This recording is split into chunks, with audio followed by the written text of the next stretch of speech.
The history of Buddhism is the story of a great quest of mankind. A quest to leave behind the desires and attachments of the material world. A quest to attain the peace which can only be found within.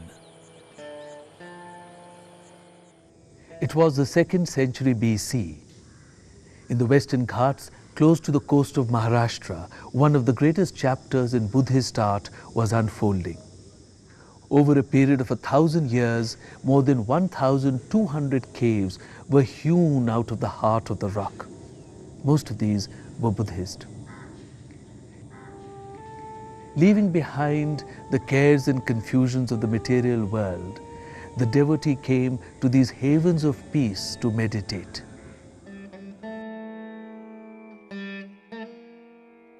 Homes and even palaces of kings were being made out of ephemeral materials like wood. Only that which was made in service to the eternal was carved out of everlasting rock.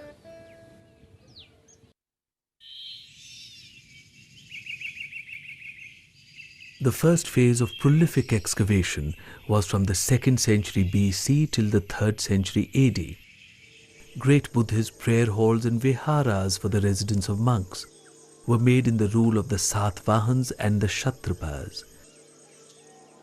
Though these kings revered Hindu deities, they patronized all religious establishments.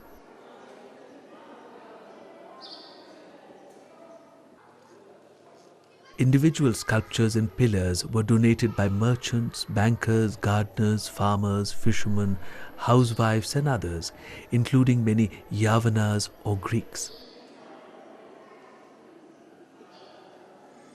These cave sanctuaries were made on the caravan routes which came from central India to the ports on the coast of Maharashtra.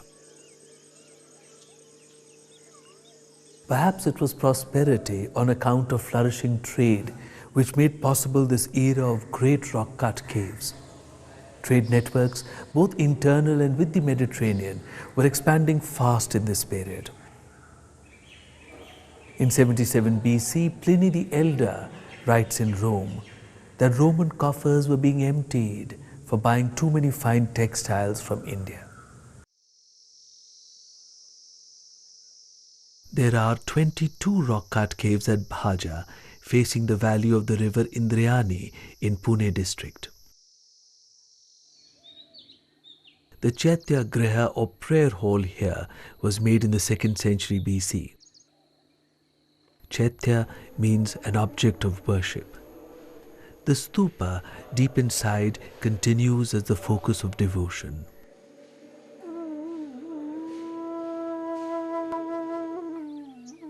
The mortal relics of the Buddha had been enshrined in a number of stupas.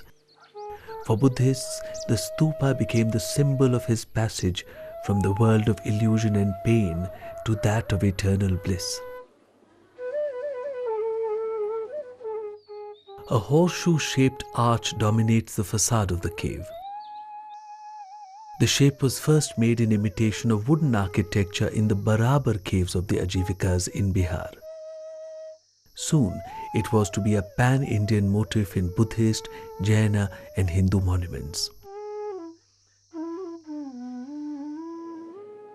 The scale of the hall is impressive.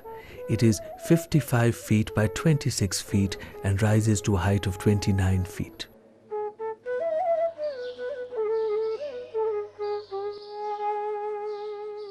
Pillars which run along the walls of the cave provide a circumambulatory passage around the stupa. The pillars lean inwards in imitation of wooden architecture.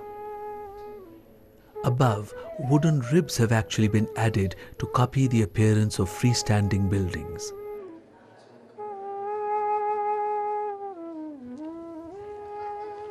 Among the viharas here, cave number 18, which is contemporary to the Grand Chaitya Hall, is remarkable.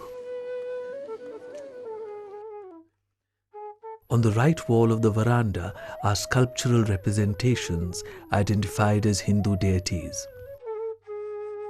One shows a royal figure driving a chariot through the skies. This may be the earliest surviving depiction of Surya, the sun, who vanquishes the demon of darkness. The panel on the right has been identified as the earliest known depiction of Lord Indra, who rides an elephant. Indra is revered in Hindu and Buddhist temples till today.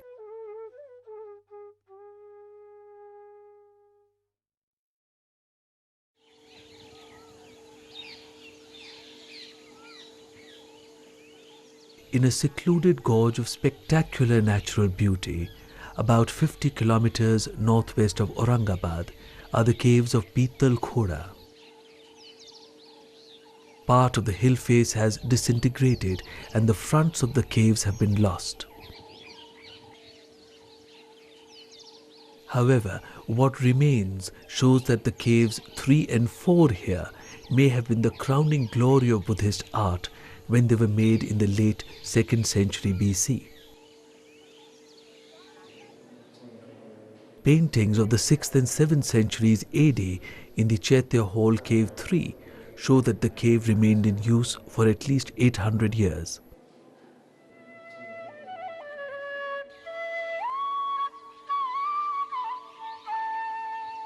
The conception of the entrance of Cave 4 is grand.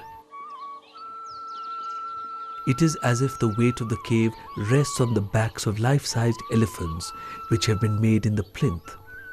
This concept continued in Indic monuments through the ancient and medieval periods.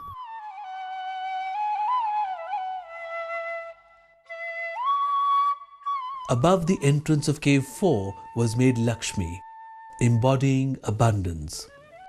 She is depicted often on the railings and gateways of the contemporaneous stupas at Bharhut and Sanchi.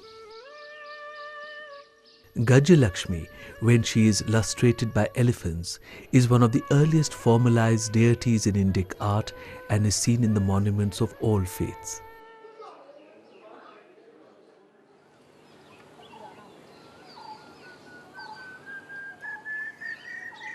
At Bedsa, on the south face of the range of hills which have the Bhaja caves, is another magnificent site of excavations. The grand Chaitya Griha is partly hidden from the profane world outside by a large section of rock which has been left uncut. In the ancient tradition, that which is important was always kept away from the glare of common sight. We have to make an effort to gain the joy and peace to be found inside.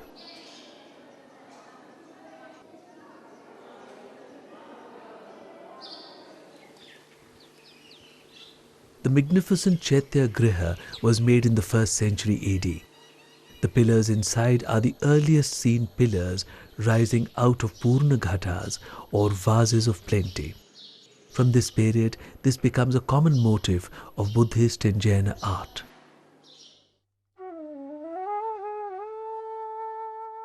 On the pillar capitals, we see animals with riders, as are seen in the contemporaneous Sanchi Stupa gateways in central India.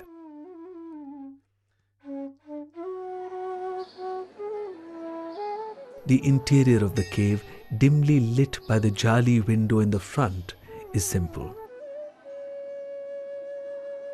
Leaving behind the profusion of images and sculptures, the heart of the mountain contains the stupa.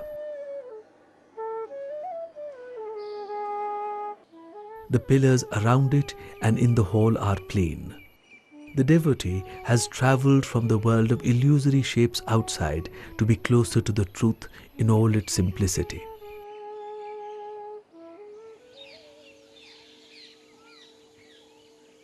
A small group of caves was excavated in the 1st century BC, overlooking the stream of Ulhas at Kondavane near Karjat.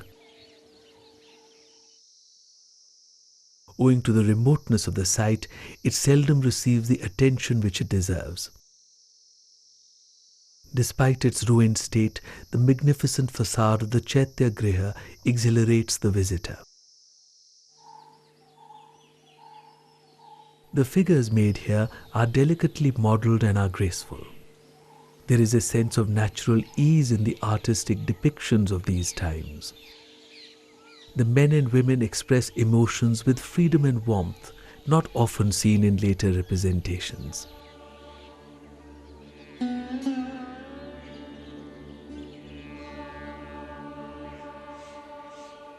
At Karli, on a high hill opposite the range which has the caves of Bhaja, a grand Chaitya Griha and Viharas were created in the 1st and 2nd centuries AD.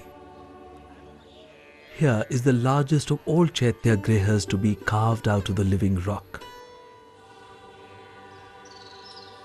One of its inscriptions proclaims that it is the most excellent rock mansion in all of India.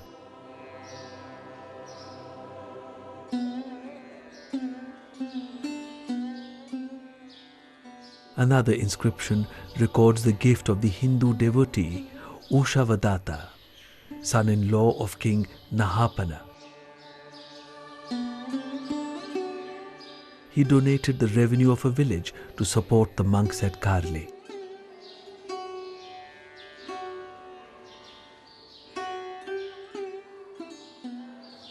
One must remember that these Chaitya Grihas were not really architecture but sculpture on an epic scale. One can imagine how vast the task must have been to create such rock-cut shrines. Great care and planning would have been required at every stage of the enterprise. The cutting of the rock began from top to bottom, creating the spaces and leaving stone for pillars to be shaped later. Even as the stone was hewn to create the structures, the finishing of the walls and the carving of detailed sculpture was taken up.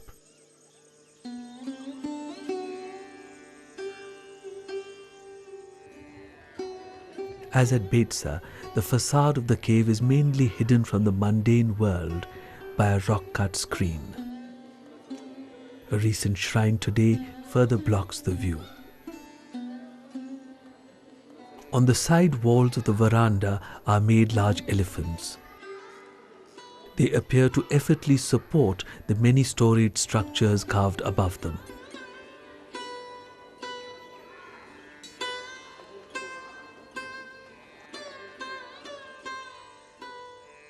The facade has on it 6 couples larger than life and filled with robust vitality. These are the yakshas and yakshis who embody abundance and fertility of nature, the forces that ensure the continuance of life. They were seen individually in the gateways of the stupas of Bharhut and Sanchi. Here they have come together as mithunas or loving couples. Their closeness to each other in natural affection symbolizes the completeness of the world, the harmony of the natural order. The figures do not attempt to faithfully copy the human body.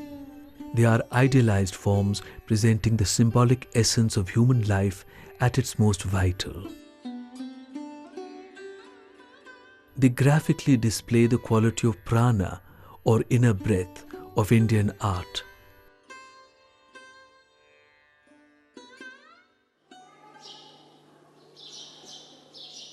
The grand hall is 124 feet by 46 feet and rises to a height of 45 feet. There are 37 pillars which run the length of the caves and around the stupa.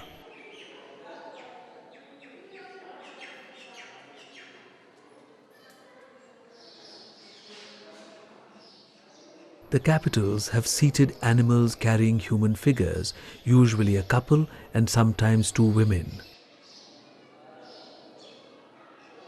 They are seated in a friendly embrace and display a rare warmth. Here are people as they were meant to be, uninhibited, easy and joyous.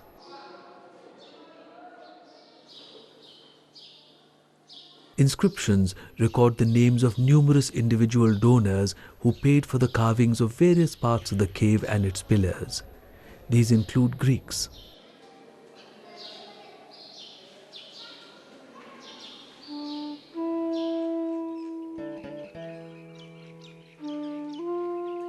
There are many small rock-cut caves on 4 hills close to Junnar in Pune district. These were excavated from the 1st century BC to the 3rd century AD.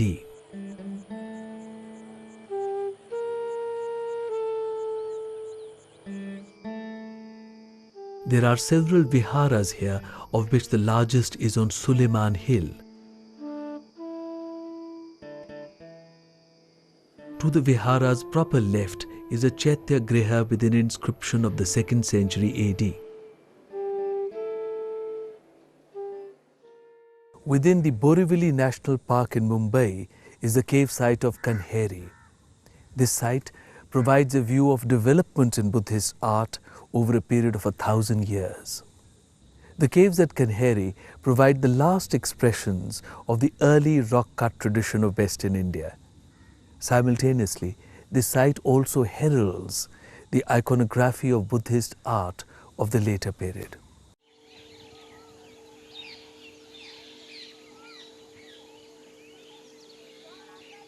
The Chaitya Griha Cave 3 was excavated in the reign of King Satkarni in the 2nd century AD. It has a courtyard with a rock-cut fence around it. As at Karli, it has 2 pillars in front. One pillar has a representation of the Buddha, the earliest one in Western India.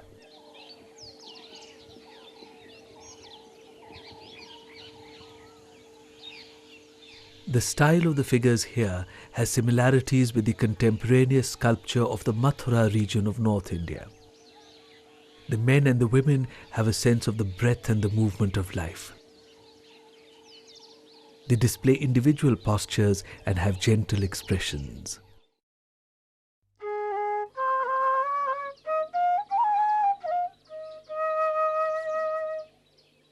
About 100 kilometers from Aurangabad, in a horseshoe-shaped gorge of the Vaghora river, are 31 rock-cut caves at the magnificent site of Ajanta. The caves were excavated in 2 phases, one around the 2nd century BC and the second around the 5th and 6th centuries AD.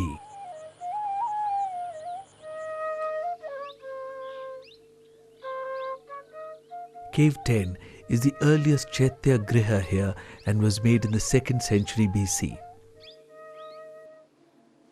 The murals here are thrilling to see, as they are the earliest surviving paintings of the historic period in India.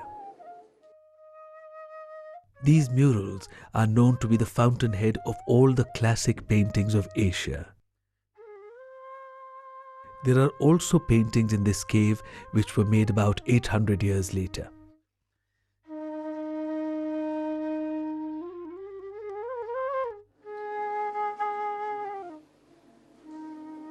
Cave 9 is a Chaitya Griha of the 1st century. The facade has figures of the Buddha which were added in the later period.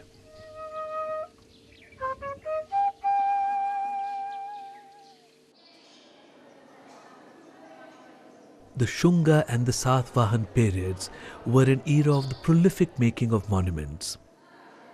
Here were formulated the themes and traditions of art which continued in later centuries. The railings of stupas and the exteriors of caves presented images of the world as seen around us. Deep within the heart of the mountain, we were to contemplate that which was eternal, that which was within. The stupa was simplicity itself. In the silence of the interior, it was a symbolic representation of the escape from the illusions of the material world. From the 1st century onwards, deities were created in Indian art for meditation and adoration, puja. The belief was in the oneness of all that there is.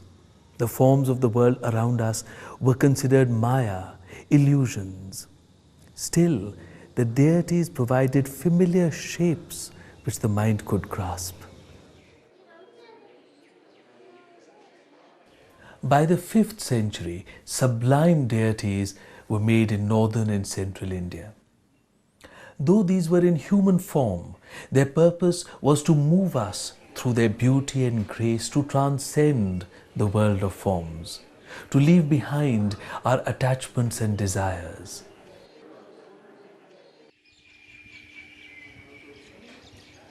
Around the 2nd century BC, at the magnificent site of Ajanta, great Buddhist caves had been carved out of the heart of the mountain.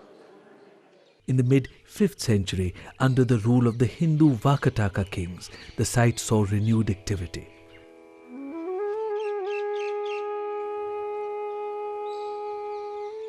As in the Indic tradition seen earlier, feudatories of the king, ministers and even queens freely followed the Buddhist faith and patronized Buddhist caves and art. There were no religious divisions, and the patrons of the Buddhist caves sometimes proclaimed their descent from Hindu deities.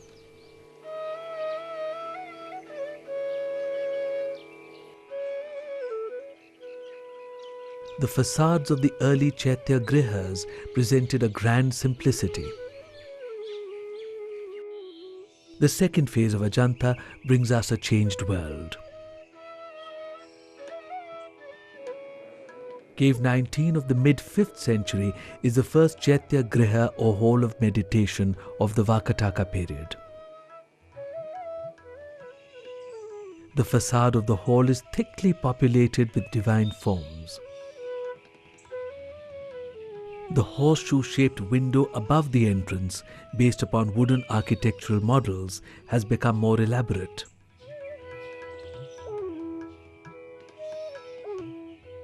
On either side of the window are made attendant figures. They stand in graceful postures and the treatment is delicate. Buddhas are made flanking the entrance to the cave.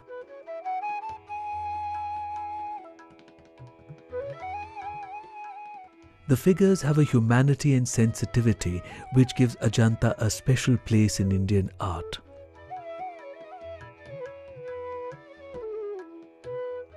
There is a grace and an inward look which is the hallmark of the sculpture of this period. The garments are diaphanous.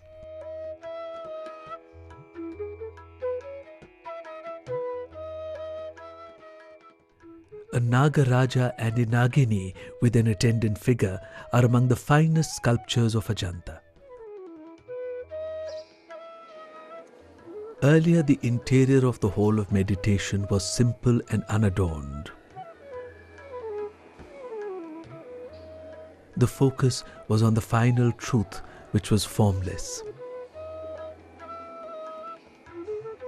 Now it is the beauty of form which serves to reveal the grace which underlies creation.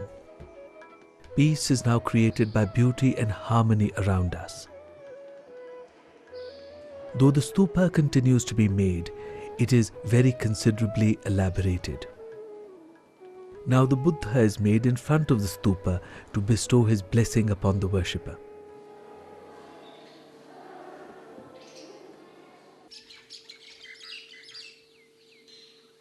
Cave 26 is a grand Chaitya Griha, perhaps the last excavation at Ajanta. It is much larger and more elaborate than Cave 19. The Buddha inside is made within a stupa and sits with pendant legs upon a throne. The Maitreya Buddha, who is as yet to come in the world, is often made in this fashion. The circumambulatory path around the shrine is elaborately carved.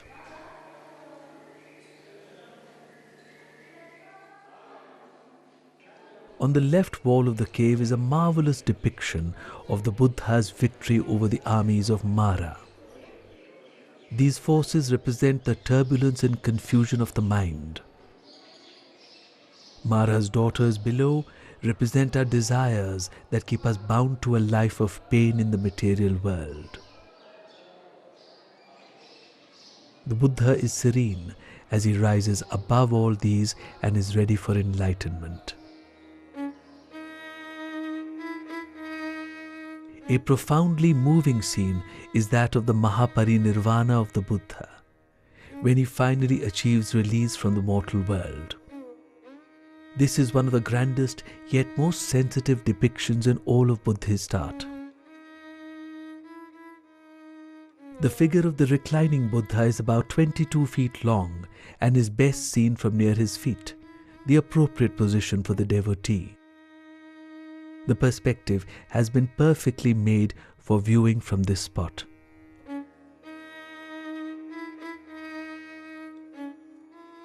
Ananda, his grieving disciple, also sits at his feet, desolate at the loss, forlorn. In the solemnity and grandeur of the noble achievement of the Mahaparinirvana, Ananda adds a human touch which is unforgettable. The same sentiment is echoed in some of the seated figures of monks below the Buddha. Above, heavenly musicians celebrate the great moment of the Buddha's release from the world of illusions.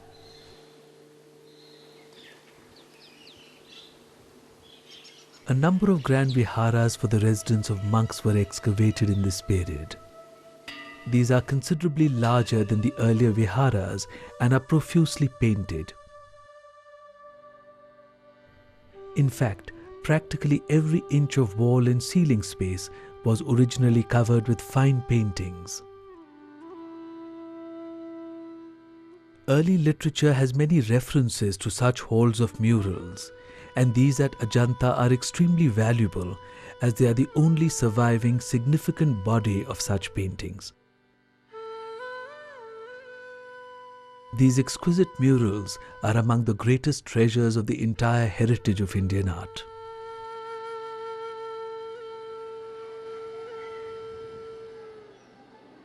The growing complexity of iconography is seen in the caves of Ajanta of this period. Besides the Buddhas and Bodhisattvas, in the upper floor of Cave 6, the shrine also has 6 Manushi Buddhas who preceded Gautama Buddha.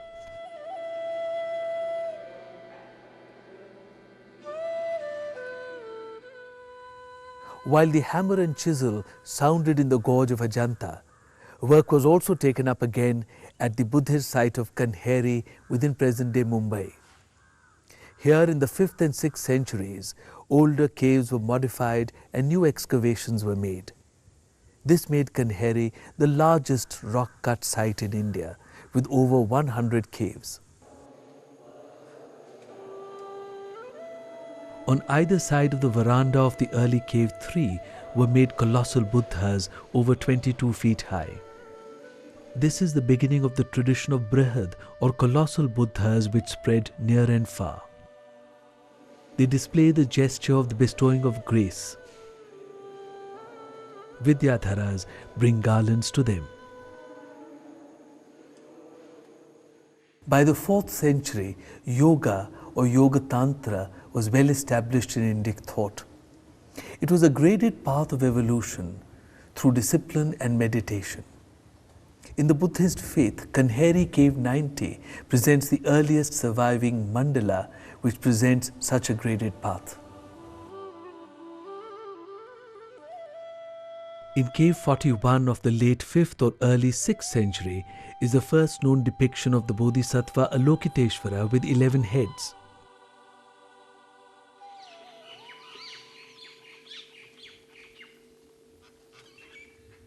At Aurangabad, not very far from Ajanta, another group of caves were excavated in the 6th century. The earlier caves here are contemporaneous with Ajanta and seem to continue the sculptural traditions of that site.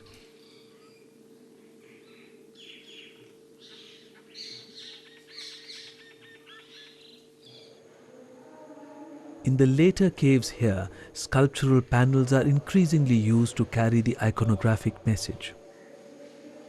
A litany of Avalokiteshvara and panels of other bodhisattvas are made. There is also a panel of Tara with attendants. These are early depictions of the increasing numbers of deities which were being created in the Yogacharya development of Mahayana Buddhism. The worshipper meditated upon the aspects of the Buddha which were personified in these deities.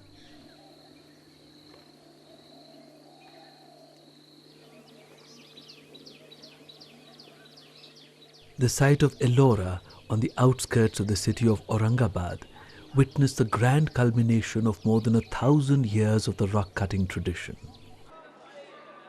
From the 6th century AD till the 10th, the last caves to be made in the Buddhist, Hindu and Jaina tradition were created here. 35 caves were cut out of the western face of an outcrop of the Sahyadri hills. The caves of the three faiths were made in overlapping periods. As everywhere in ancient India, this demonstrates the generous attitude of the rulers towards the worship of all divinities.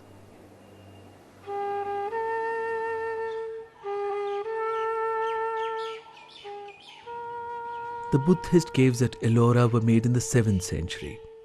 These are the largest Buddhist excavations to be carried out in India. They also reflect developments in iconography which had been taking place.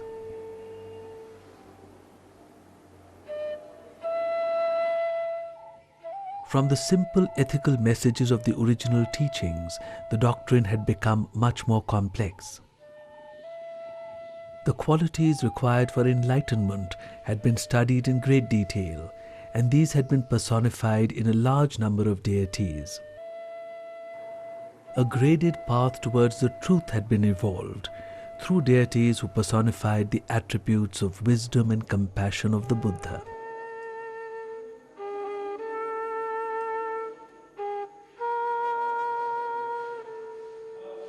The last Buddhist Chaitya Griha with the stupa to be excavated is Cave 10 at Ellora. The stupa has all but disappeared behind the figure of the Buddha, which has become much larger than it was at Ajanta in the 5th century. The traditional large window of the Chaitya hall has also undergone considerable change. It has lost its large size and grand simplicity to become smaller and more decorative.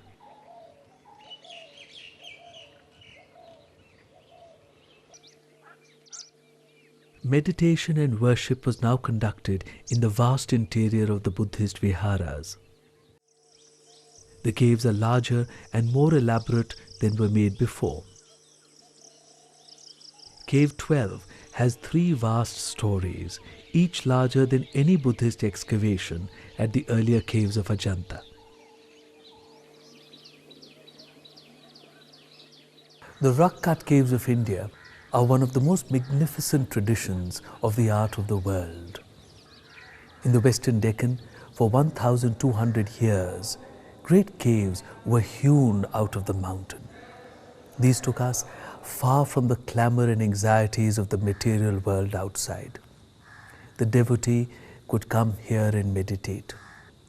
The aim was to come out of oneself with the realization of the grace which is in all of creation.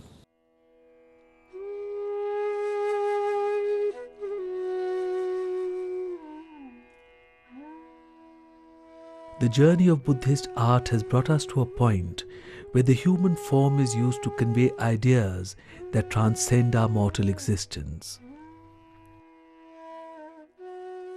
The subject of the art is the depiction of the essence and not only the optical reality of the world. As stated in the ancient treatise, the Chitra Sutra, the depiction of harmony and beauty has a transforming influence upon the viewer. When we respond to beauty, in that moment we come out of ourselves. Our daily cares and concerns are left behind. In that moment, we are absorbed in the grace which is in all of creation.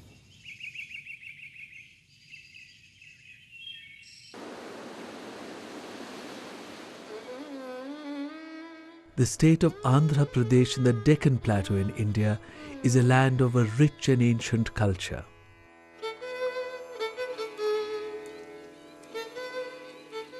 It has flourishing traditions of literature, music and the arts coming from early times.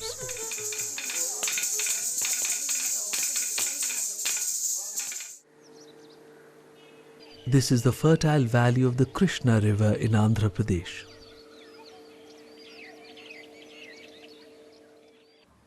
Since ancient times, the bounty of cotton here attracted traders from all parts of the world. There were colonies of Romans who lived in this region. In fact, vast numbers of Roman coins have been found here. In the 1st and 2nd centuries AD, practically every hilltop in this region would have had a wonderful stupa on it. Even today, there are more than 140 major Buddhist sites listed here.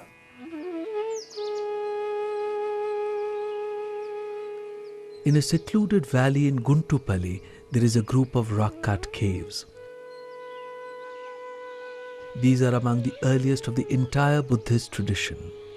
In fact, a cave here has a facade which is quite like the 3rd century BC caves in Bihar.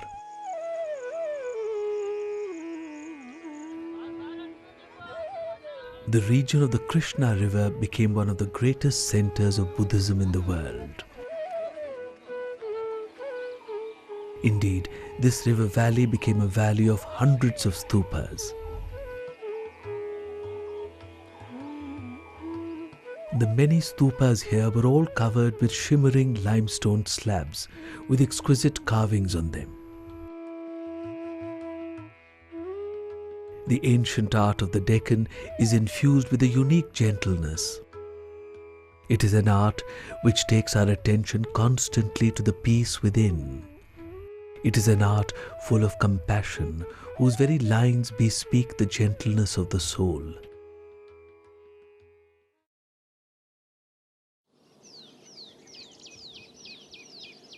Jagyapeta, on a tributary of the Krishna River, had many stupas.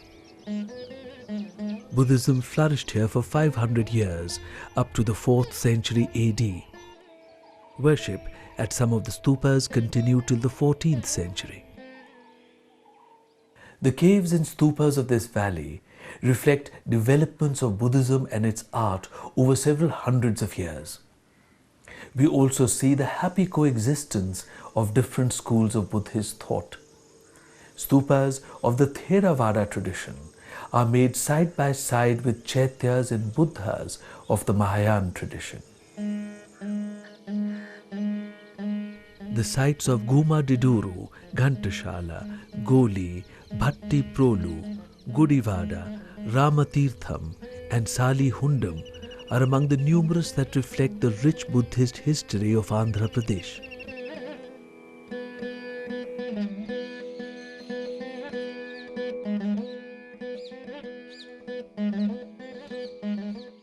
At early sites of this region, sculptures are still being found. The Krishna Valley must have been an enchanted place with its hundreds of stupas and with numberless sculpted images made with hands of devotion.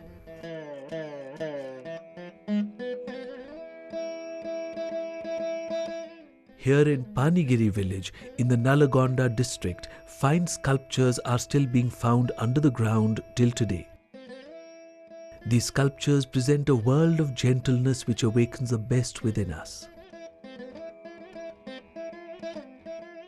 The ancient Indian treatise on art making, the Chitra Sutra, states that it is the purpose of art to reveal this grace which underlies all that there is.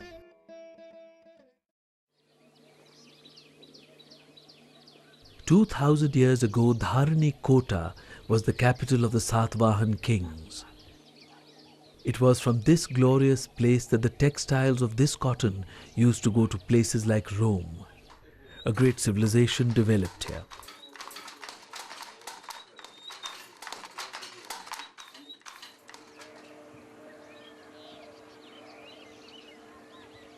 The Buddhist site of Amaravati is on the bank of the river Krishna, next to the ancient capital of Dharani Kota. The history of the stupas at this site covers at least 1,400 years, from the time of Emperor Ashoka in the 3rd century BC. By the 1st century BC, the stupa at Amaravati was enlarged and sculpted limestone slabs with narrative sculptures were added. A drum slab of the stupa shows the Buddha's enlightenment under the Bodhi tree.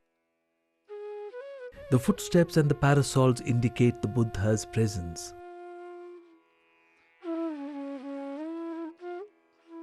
In the 2nd century AD, the Satvahans extended their rule to the Eastern Deccan. Under them, the sculptural relief of the magnificent stupa reached its culminating phase. The entire stupa was covered with limestone slabs with exquisite sculpture. An ornate stone Vedika or railing was also added. Today, only a mound remains of the Mahastupa or Great Stupa as it was called. In its time, its glory was known throughout the Buddhist world. Fortunately, we have an idea of what the stupa looked like from depictions of it in the sculptural reliefs. The Mahastupa was 162 feet in diameter. The railings were made 15 feet away. The railings were richly sculpted.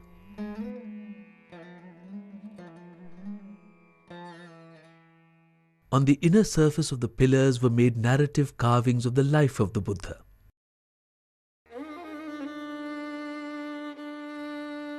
A pillar narrative depicts the great departure, when Prince Siddhartha rode out of his palace to renounce his worldly life. The coping of the railing is fully adorned with eternal themes. Often a thick and luxuriant garland is depicted. It is reminiscent of the vine of the fullness and bounty of nature which was seen in Buddhist sites from the 2nd century BC onwards.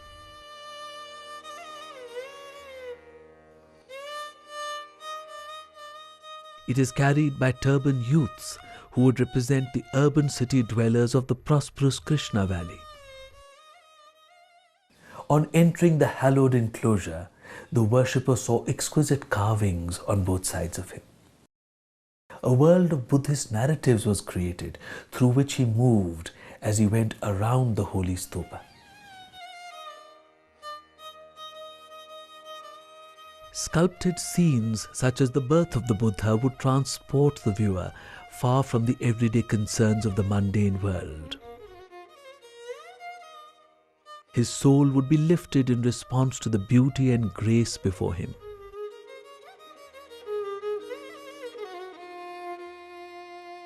The relief of the 2nd century at Amravati is deeply cut, which gives it the appearance of being fully in the round. The depth of the cutting permits the overlapping of figures on 2 and even 3 planes.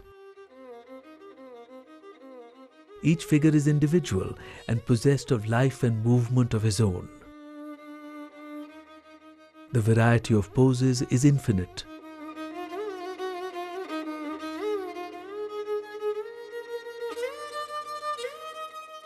Besides the Buddha figure in the reliefs, a number of freestanding Buddhas have also been found at Amravati and other sites of the Andhra region.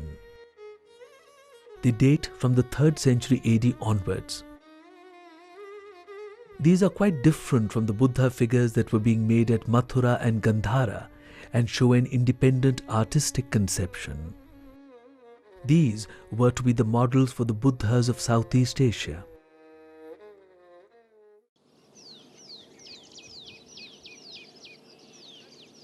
In the 3rd century AD, the power of the Satvahans began to fade. However, the tradition of art which had blossomed under them continued. The Ikshvakus came to power in the 2nd quarter of the 3rd century and established a new capital called Vijayapur, or the city of victory, in the Nagarjunakonda valley. One of the greatest Buddhist teachers, Nagarjuna, lived here in the 1st or 2nd century AD.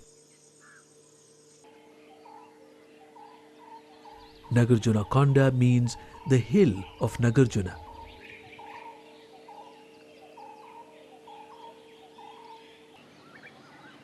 The area continued as a most important center for the development of Buddhist philosophy under the Ikshvakus. A large number of monastic establishments was founded here for the residence, study and worship of at least 4 different sects of Buddhists.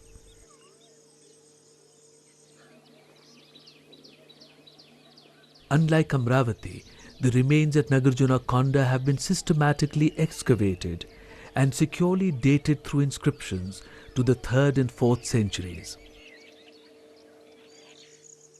The original site was submerged by the making of a dam in recent years. However, the edifices were carefully reconstructed and preserved for the future.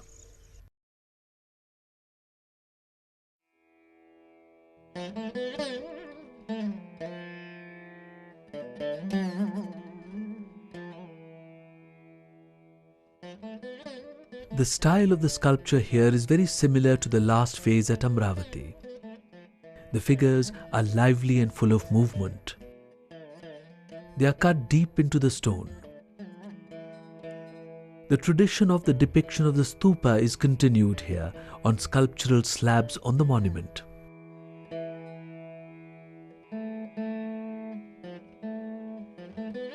The many finely made depictions here include the scene of the birth of the Buddha. Queen Maya, the mother of the Buddha, gave birth to him while standing under a sal tree. The great departure of Prince Siddhartha when he leaves the palace of his father and his princely life is depicted. Divine beings hold up the hooves of his horse Kantaka so that he may ride out of the palace silently. The creative force of nature is expressed in yakshis whose mere touch causes the trees to blossom. These continue as a favorite theme from the earliest Buddhist stupa railings of the BC period. What is most remarkable is that it was not just the royal families who were patronizing the making of temples and stupas. There are thousands of inscriptions right across India, which show that it was fishermen, farmers, housewives, monks and nuns who patronized the making of the temples and stupas, their railings and their sculptures. It was actually the common people who created the vast Buddhist heritage of ancient India. The ultimate belief was in the oneness of the whole of creation. The sculptures were made, as donation inscriptions state, for the benefit of all beings of the world. The artist presents before us the grace which underlies all that is around us. The grace which is also deep within each of us, and we respond to it when it is presented before us in art.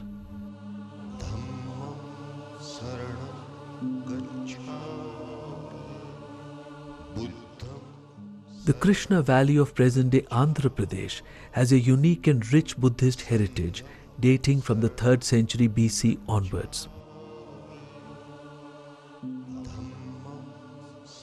This region was one of the main areas of the development of Buddhist philosophy and art, not just for India but also for the rest of Asia.